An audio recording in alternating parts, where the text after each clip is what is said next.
Welcome to Ashwini ಕನಸು blog. ಎಲ್ಲ ಹೇಗಿದ್ದೀರಾ, ಚೆನ್ನಾಗಿದ್ದೀರಾ ಅಂತ ಭಾವಿಸ್ತಾ ಇವತ್ತು ಒಂದು ವಿಡಿಯೋ ಸ್ಟಾರ್ಟ್ ಮಾಡ್ತಾಯಿದ್ದೀನಿ ಫ್ರೆಂಡ್ಸ್. ಇವತ್ತಿನ ವಿಡಿಯೋ ಏನಂದರೆ ಗಾಯಕ್ಕೆ ಉಪ್ಪು ಸುರಿಯುವಂಥ ಕೆಲಸ ಮಾಡೋದು. ಇದು ಯಾರು ಮಾಡ್ತಾರೆ ಅಂದರೆ ಈ ಸಂಬಂಧಿಕರು ಅಂತ ಇರ್ತಾರೆ ನೋಡ್ರಿ, ಹೋಸ್ಟನ್ ಯಾರೂ ಇಲ್ಲ ಅಂಥ ಒಂದು ಲೋ ಕ್ಲಾಸ್ ಸಂಬಂಧಿಕರು. ಯಾರಾದರೂ ಒಂಚೂರು ಕಷ್ಟದಲ್ಲಿದ್ದಾರೆ, ನೋವಲ್ಲಿದ್ದಾರೆ ಅಂದಾಗ ಆ ನೋವಲ್ಲಿ ಬೇಳೆ ಬೇಯಿಸ್ಕೋತಾರೆ, ತುಪ್ಪ ಕಾಯಿಸ್ಕೋತಾರೆ ಬಂದ್ಬಿಟ್ಟು. ಅವ್ರ ಮನೇಲಿ ಅವ್ರು ಏನೇ ಹೆಗಣ ಸತ್ತು ಬಿದ್ದಿರುತ್ತೆ, ಅವ್ರ ಮನೇಲಿ ಏನೇ ಆಗಿರಲಿ ಎಂತೆ ಆಗಿರಲಿ, ಅವ್ರ ಮನೇಲಿ ಏನೇ ವಿಷಯ ನಡೆದ್ರು ಇನ್ನೊಬ್ಬರ ಮನೆ ವಿಷಯದಲ್ಲಿ ಚಳಿ ಕಾಯಿಸ್ಕೊಳ್ಳೋಂಥ ವ್ಯಕ್ತಿಗಳು ಈ ಸಂಬಂಧಿಕರು.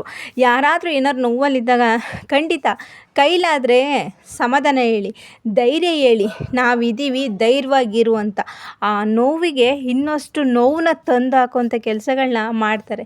ಅವರು ಏನೋ ಒಂದು ನೋವಲ್ಲಿರ್ತಾರೆ, ಅವರ ಮನೇಲಿ ಯಾವ ಥರ ಪರಿಸ್ಥಿತಿ ಇರುತ್ತೆ ಅನ್ನೋದನ್ನು ಅವ್ರಿಗೆ ಗೊತ್ತಿರುತ್ತೆ. ಯಾಕಂದರೆ ಸಂಬಂಧಿಕರು ಅಂದ್ಬಿಟ್ಟು ಎಲ್ಲ ವಿಷಯನೂ ಹೇಳ್ಕೊಂಡಿರ್ತಾರೆ. ಯಾಕಂದರೆ ಅವರು ನಮ್ಮವರು, ನಮ್ಮ ತಮ್ಮವರು, ನಮಗೊಂದು ಒಳ್ಳೇದು ಕೆಟ್ಟದಕ್ಕೆ ಆಗ್ತಾರೆ, ನಮ್ಮ ಜೊತೇಲಿ ನಿಂತ್ಕೋತಾರೆ ಅನ್ನೋ ಒಂದು ವಿಷಯಕ್ಕೆ ಅವ್ರ ಹತ್ರ ಎಲ್ಲನೂ ಶೇರ್ ಮಾಡ್ಕೊಂಡಿರ್ತಾರೆ. ಆದರೆ ಅದನ್ನೇ ಬಂಡವಾಳವಾಗಿ ತಗೊಂಡು ಏನು ಮಾಡ್ತಾರೆ ಅಂದರೆ ಸಮಯ ನೋಡಿ ಒಂದು ಮನಸ್ಸಿಗೆ ನೋವು ಮಾಡುವಂಥದ್ದು, ಅವರನ್ನು ಅಣಗಿಸುವಂಥದ್ದು, ಅವರನ್ನು ರೇಗಿಸುವಂಥದ್ದು. ನಮ್ಮ ಮನೇಲಿ ಈ ಥರ ಆ ಥರ ಅಲ್ಲ, ನಾವು ಈ ಥರ ಆ ಥರ ಅಂತ ರೇಗಿಸೋದಂಥದ್ದು. ಅವ್ರ ಮನೇಲಿ ಏನಾರ ಆಗ್ಬಿಡಲಿ, ಯಾರು ಏನಾರ ಹಾಕ್ಕೊಂಡಿದ್ರು ಅದನ್ನು ಅವ್ರಿಗೆ ಬೇಕಾಗಿಲ್ಲ. ಅಂಥ ಒಂದು ಅವರ ಕಷ್ಟದಲ್ಲಿದ್ರೂ ಇನ್ನೊಬ್ಬರನ್ನ ಅಣಗಿಸ್ಕೊಂಡು ರೇಗಿಸ್ಕೊಂಡು ಅವ್ರಿಗೆ ನೋವು ಮೇಲೆ ನೋವು ಕೊಟ್ಕೊಂಡು ಅವ್ರನ್ನ ಅಳಿಸೋದ್ರಲ್ಲಿ ಅವ್ರಿಗೇನು ಖುಷಿ ಸಿಗುತ್ತೋ ಅಂತ ಖಂಡಿತ ಗೊತ್ತಿಲ್ಲ. ಯಾಕೆಂದರೆ ಏನಕ್ಕೆ ಮಾತು ಹೇಳ್ತಿದ್ದೀನಿ ಅಂದರೆ ಇದು ಹೊರಗಡೆ ಜನಗಳು ಯಾರೂ ಮಾಡಲ್ಲ ಫ್ರೆಂಡ್ಸ್. ಯಾಕೆಂದರೆ ಹೊರಗಡೆ ಜನಗಳು ಪ್ರತಿಯೊಂದು ವಿಷಯಕ್ಕೂ ಸ್ಪಂದಿಸ್ತಾರೆ.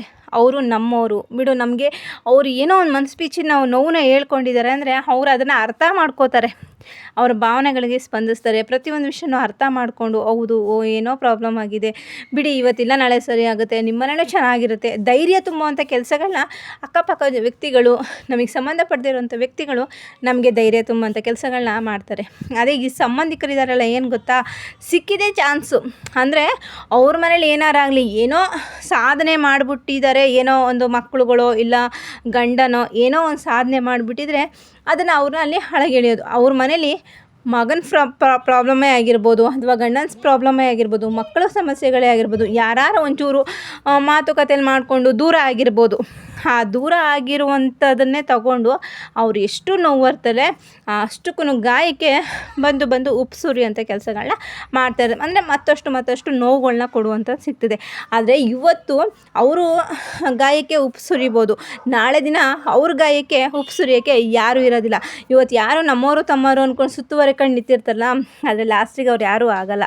ಆದರೆ ಈ ಸಂಬಂಧಿಕರಿಗೆ ಅದೇನು ಆನಂದನೋ ಏನು ಖುಷಿನೋ ಅವ್ರಿಗೇನು ಸಿಗುತ್ತೋ ಗೊತ್ತಿಲ್ಲ, ಇನ್ನೊಬ್ಬರ ಮನೆಯಲ್ಲಿ ಬಂದ್ಬಿಟ್ಟು ಅವ್ರ ಬಗ್ಗೆ, ಯಾಕಂದರೆ ನೋವಲ್ಲಿರೋವಂಥ ವ್ಯಕ್ತಿಗಳಿಗೆ ನೋವು ಕೊಟ್ಟು ಕುಗ್ಸೋವಂಥ ಕೆಲಸಗಳನ್ನ ಮಾಡ್ತಾರೆ. ಆದರೆ ಅವ್ರ ಮನೆ ಯಾವಾಗ ಹಾಳಾಗುತ್ತೋ, ಅವ್ರ ಮನೆ ಯಾವಾಗ ಸರ್ವನಾಶ ಆಗುತ್ತೋ, ಅವ್ರು ಯಾವ ಥರ ಆಗ್ತಾರೋ ಅನ್ನೋದು ಅವ್ರಿಗೇ ಗೊತ್ತಿಲ್ಲ, ಅರಿವೇ ಇರೋದಿಲ್ಲ. ಆದರೆ ಇನ್ನೊಬ್ಬರನ್ನ ಬಂದ್ಬಿಟ್ಟು ಕಣ್ಣೀರು ಹಾಕಿಸ್ತಾರೆ. ಆ ಕಣ್ಣೀರು ಹಾಕ್ಸೋದ್ರಲ್ಲಿ ಅವ್ರಿಗೆ ಏನು ಮಜಾ ಇದೆಯೋ ಭಗವಂತನಿಗೆ ಗೊತ್ತು ಫ್ರೆಂಡ್ಸ್, ನಿಜವಾಗ್ಲೂ ಹೇಳ್ಬೇಕಾದ್ರೆ. ಆದರೂ ಇಂಥ ಸಂಬಂಧಿಕರ ಜೊತೇಲಿದ್ರಂತೂ ಖಂಡಿತ ಹತ್ರಕ್ಕಂತೂ ತೊಗೋಬೇಡಿ. ಅವ್ರನ್ನ ಎಲ್ಲಿ ಬಿಡಬೇಕು ಅಂದರೆ ಅಲ್ಲೇ ಬಿಟ್ಬಿಡಿ. ಅಲ್ಲಿ ಬಿಟ್ರೇ ನಮಗೆ ವ್ಯಾಲ್ಯೂ ಗೌರವ ಸಿಗುತ್ತೆ. ಅವ್ರು ನಮ್ಮವರು ತಮ್ಮವರು ಅಂತ ಓದ್ಕೊಂಡಿದ್ರೆ ನಮಗೆ ಈ ಚಪ್ಪಲಿಗಿರೋ ಬೆಲೆನೂ ನಮಗೆ ಸಿಗಲ್ಲ, ಹಂಗಾಗೋಗ್ಬಿಡುತ್ತೆ. ಯಾಕಂದರೆ ಒಂದು ಮನುಷ್ಯ ಏನೋ ಅವರು ನನ್ನವರು ತನ್ನವರು ಅನ್ನೋದಕ್ಕೆ ಇವ್ರು ನಮ್ಗೆ ಆಗ್ಬೋದು ನಾಳೆ ಏನೋ ಅಂತಂದ್ಬಿಟ್ಟು ಮನಸ್ಸಲ್ಲಿರೋ ನೋವನ್ನ ಶೇರ್ ಮಾಡ್ಕೋತಾರೆ.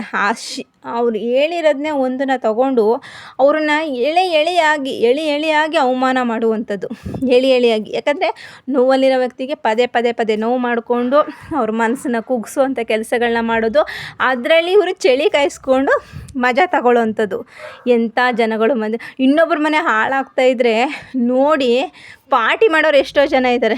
ಇವತ್ತು ಅವ್ರ ಮನೆ ಕಣ್ಣೀರು ಹಾಕ್ಸ್ದೆ, ಅವ್ರ ಮನೆ ಹಾಳಾಯಿತು ಇವತ್ತು ಅಂತಂದ್ಬಿಟ್ಟು ಚಳಿ ಕಾಯಿಸ್ಕೊಂಡು ಎಣ್ಣೆ ಹೊಡ್ಕೊಂಡು ಪಾರ್ಟಿ ಮಾಡೋರು ಎಷ್ಟೋ ಜನ ಇದ್ದಾರೆ. ಇವತ್ತು ಅವ್ರ ಮನೆ ಚೆಂದ ಆಯ್ತಲ್ಲ ಅಂತ ದೇವ್ರ ಕೈ ಮುಗಿಯೋತಾರೆ. ಇವತ್ತು ನಮಗೆ ದೇವ್ರ ಕೈ ಮುಗಿದು ನೀವು ಆನಂದ ಪಡ್ಬೋದು, ಆದರೆ ಭಗವಂತ ಅನ್ನೋನು ನಿಮಗೂ ರಿಟರ್ನ್ ಕೊಟ್ಟೇ ಇರ್ತಾನೆ. ಇವತ್ತು ಏನೋ ಒಂದು ಕಷ್ಟ, ಒಂದು ಯಾರೋ ದೂರ ಆಗಿರ್ಬೋದು, ಒಂದು ಸಂಬಂಧ ಒಂದಕ್ಕೊಂದು ಸಂಬಂಧ ದೂರ ಆಗಿರ್ಬೋದು, ಅದು ಶಾಶ್ವತವಲ್ಲ ಅಲ್ವಾ. ಯಾವುದೂ ಶಾಶ್ವತವಲ್ಲ. ಎಲ್ಲದಕ್ಕೂ ಒಂದಲ್ಲ ಒಂದು ಪನಿಷ್ಮೆಂಟ್ ಇದ್ದೇ ಇರುತ್ತೆ. ದೇವ್ರ ಲೆಕ್ಕಾಚಾರದಲ್ಲಿ ಇವತ್ತು ನೀನು ಮೇಲಿರ್ಬೋದು, ಕೆಳಗೆ ನೀನು ಬಿದ್ದೇ ಬಿಡ್ತೀಯ ಅನ್ನೋದು ನಿನಗೆ ಅರಿವಿಲ್ಲ. ಆದರೂ ಒಬ್ಬರನ್ನ ನೋವು ಮಾಡಿ ಅವ್ರನ್ನ ಅಳಿಸಿ ಅದನ್ನು ತಗೊಂಡು ಏನೋ ಮಜಾ ಮಾಡ್ತೀವಿ ಅನ್ನೋದು ಇಷ್ಟೊಂದು ಕೆಲವರು ಒಂದು ಬುದ್ಧಿವಂತಿಕೆ ಫ್ರೆಂಡ್ಸ್ ಇದು. ಹಾಗಾಗಿ ನಾನು ಹೇಳೋದು, ಯಾರಾದರೂ ಅಷ್ಟೇ ಸಾಧ್ಯ ಆದ್ರೆ ಧೈರ್ಯ ಹೇಳಿ, ನಿಮ್ಮ ಕೈಲಾದಷ್ಟು ಸಹಾಯ ಮಾಡಿ, ಅವ್ರ ಜೊತೆಗೆ ನಿಂತ್ಕೊಳ್ಳಿ. ನೀವು ಇವತ್ತಿಲ್ಲ ನಾಳೆ ನಿಮ್ಮನೆ ಜೀವನ ಚೆನ್ನಾಗಾಗುತ್ತೆ, ಒಂದು ಒಳ್ಳೆಯದಾಗುತ್ತೆ ಅಂತ. ನಿಮ್ಮಲ್ಲಿ ಸಾಧ್ಯ ಆದರೆ ಅಕ್ಕನ ಪ್ರೀತಿ ಕೊಡಿ, ತಂಗಿ ಪ್ರೀತಿ ಕೊಡಿ, ಇಲ್ಲ ಒಂದು ಮಗಳ ಪ್ರೀತಿ ಕೊಡಿ. ಸಾಧ್ಯವಾದಷ್ಟು ಕೈ ಜೋಡಿಸಿ ಅವ್ರ ಜೊತೆಗೆ. ಅವ್ರಿಗೆ ನೋವು ಮೇಲೆ ನೋವು, ನೋವು ಮೇಲೆ ನೋವು, ನೋವಲ್ಲಿದ್ದಾರೆ ಅಂದ್ಬಿಟ್ಟು ನೀವು ಅವ್ರಿಗೆ ಪದೇ ಪದೇ ಪದೇ ಪದೇ ಒಯ್ತಾ ಬರ್ತಾ ಒಂದು ಫೋನ್ ಮಾಡಿದ್ರೆ ಅವ್ರನ್ನ ಅಣಗಿಸುವಂಥದ್ದು, ಮನೆ ಹತ್ರ ಬಂದಾಗ ಅವ್ರನ್ನ ಅಣಗಿಸುವಂಥದ್ದು, ಇದನ್ನೆಲ್ಲ ಮಾಡೋಕ್ಕೆ ಹೋಗ್ಬಿಡಿ. ಯಾಕಂದರೆ ಕರ್ಮ ರಿಟರ್ನ್ ಅಂದ್ಬಿಟ್ಟು ಆ ರಿಟರ್ನ್ ಕರ್ಮ ನಿಮಗೆ ಯಾವಾಗ ಹೊಡಿತೆ ಅಂತ, ಅದು ಯಾವ ಕ್ಷಣದಲ್ಲಿ ಹೆಂಗೆ ಹೊಡಿತೆ ಅಂತ ಯಾರು ಬಲ್ಲರು. ದೇವರೊಬ್ಬ ಅಂತ ಅನ್ನೋದಿದ್ದಾನೆ, ಕರ್ಮ ರಿಟರ್ನ್ ಕೊಟ್ಟೇ ಕೊಡ್ತಾನೆ. ಇವತ್ತು ನಮ್ಮನೆ ಪರಿಸ್ಥಿತಿ ಈ ಥರ ಇರ್ಬೋದು, ನಿಮ್ಮನೆ ಪರಿಸ್ಥಿತಿನೂ ಒಂದಲ್ಲ ಒಂದಿನ ಈ ಥರ ಹಾಗೆ ಆಗುತ್ತೆ. ಮಕ್ಕಳು ದೂರ ಆಗೋದು ಏನು ಮಹಾ ದೊಡ್ಡದಲ್ಲ. ಏನೋ ಇವತ್ತು ಒಂದು ತಾಯಿ ಕಣ್ಣೀರಿಗೆ ನೀವು ಎಷ್ಟು ಚೆನ್ನಾಗಿ ಅಣಗಿಸ್ತಾ ಇದ್ದೀರಾ ಅಂದರೆ, ಅದು ನಿಮ್ಮ ತಾಯಿ ಕಣ್ಣೀರು, ನಿಮಗೂ ಆ ಕಣ್ಣೀರು ಬಂದೇ ಬರುತ್ತೆ. ಕಾಲ ಅನ್ನೋದು ಕೊಟ್ಟೇ ಕೊಡುತ್ತೆ. ಆದರೆ ನಿಜವಲ್ಲ ಫ್ರೆಂಡ್ಸ್, ಯಾರನ್ನೂ ಅಷ್ಟೇ ಕಷ್ಟದಲ್ಲಿರೋರಿಗೆ ಯಾವಾಗ್ಲೂ ಹಾಕೋಕ್ಕೆ ಹೋಗಬೇಡಿ, ಉಪ್ಪು ಹಾಕೋಕ್ಕೆ ಹೋಗಬೇಡಿ ಗಾಯಕ್ಕೆ. ಅವ್ರಿಗೆ ಸಮಾಧಾನ, ಧೈರ್ಯ, ಸ್ಫೂರ್ತಿ ಎಲ್ಲ ನೀವು ಕೊಡಿ. ಈ ವಿಡಿಯೋ ಇಷ್ಟ ಆದರೆ ಲೈಕ್ ಮಾಡಿ.